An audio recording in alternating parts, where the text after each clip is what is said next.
Neutron. In 1932, J. Chadwick discovered another subatomic particle which had no charge and a mass nearly equal to that of a proton. It was eventually named as a neutron. Neutrons are present in the nucleus of all atoms except hydrogen. In general, a neutron is represented as n. है ना, n से represent करते से the mass of an atom is therefore given by the sum of the masses of a protons and neutrons present in the nucleus. वो इसका name the 3 sub atomic particle of an atom. Neutron, proton, electron.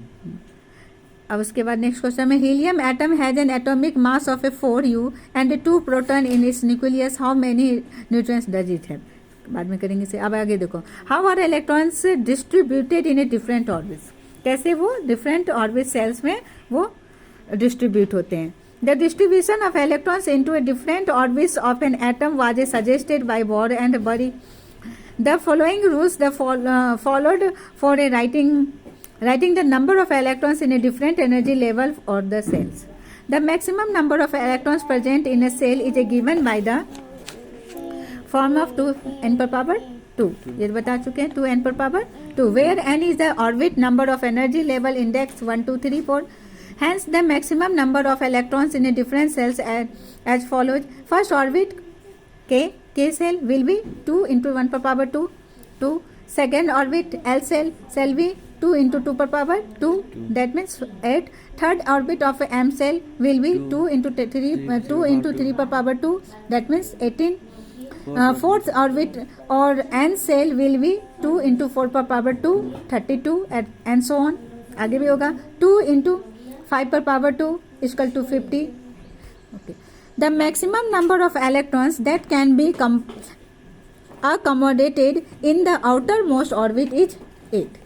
Outermost orbit कितने करेगा, अष्टक पूरा करेगा 8.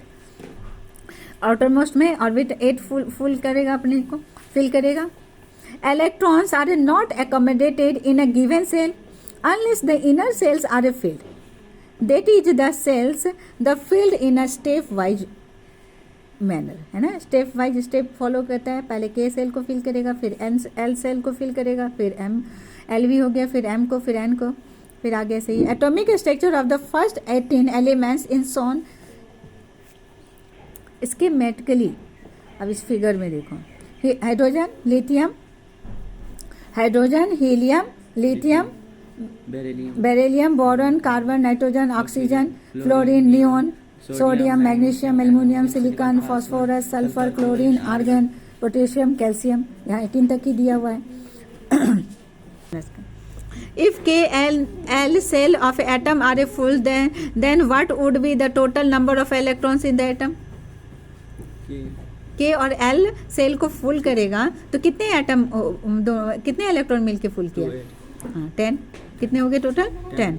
अब जो valency, we have learned how the electrons in an atom are arranged in different cells or which the electrons present in the outermost cell of an atom are known as the valence electrons. From the Bohr-Bury scheme, we also know that the outermost cell of an atom can accommodate a maximum of 8 electrons. It was observed that the atoms of elements completely fill with 8 electrons in the outermost cell. So little chemical activity, in other words, their combining capacity or valency is 0 of these inert elements. क्या बोलते हैं उसको? Inert elements. यानी वो क्या हो गया वो? The helium atoms has 2 electrons and in its outermost cell, and all other elements have atoms with 8 electrons in the outermost cell. The combining capacity of the atoms of elements, that is their tendency to react and form molecules with the atoms of the same or different elements, was thus explained. Tendency of a react and from molecules with the atoms of the same or different elements was thus explained as an attempt to attain a fully filled outermost cell. An outermost cell in which had 8 electrons was said to the possesses an octet. क्या बोलते हैं इसको? Octet यानी अष्टक. 8 electron पूरा कर लिया तो octet बोलते हैं. Atoms would thus react so as to achieve an octet in the outermost cell.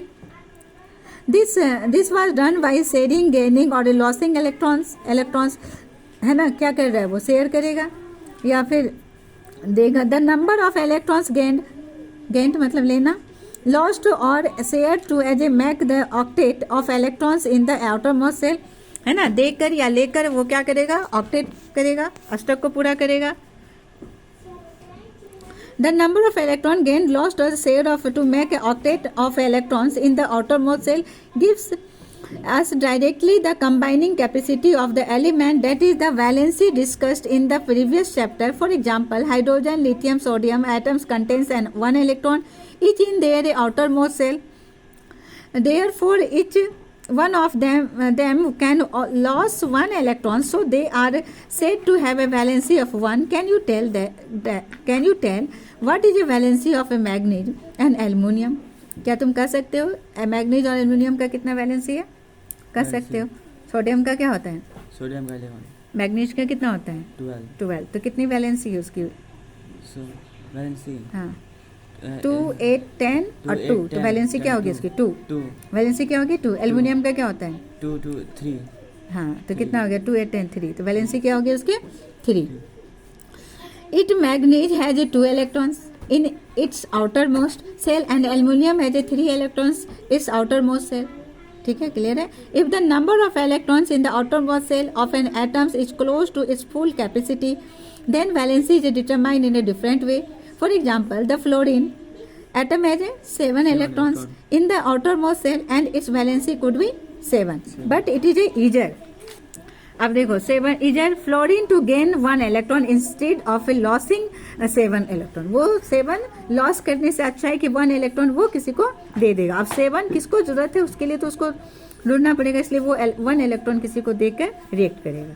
Hence, its valency is determined by subtracting 7 electrons from the octet, and this given you a valency of a 1 fluorine. Valency can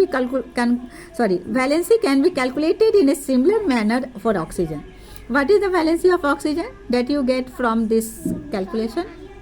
Oxygen का कितनी valency हो जाएगा 2, valency क्या होंगे 2। Therefore, an atom of each element has a definite combining capacity. सब element का अपना अपना combining capacity होता है, संयोजक क्षमता, है ना, combining capacity अलग होती है। Called its valency of the first 18 elements is given in the last column. अब पढ़ते हैं 18 पहले पढ़े 18 एलिमेंट्स तक का दिया हुआ था। Atomic number and mass,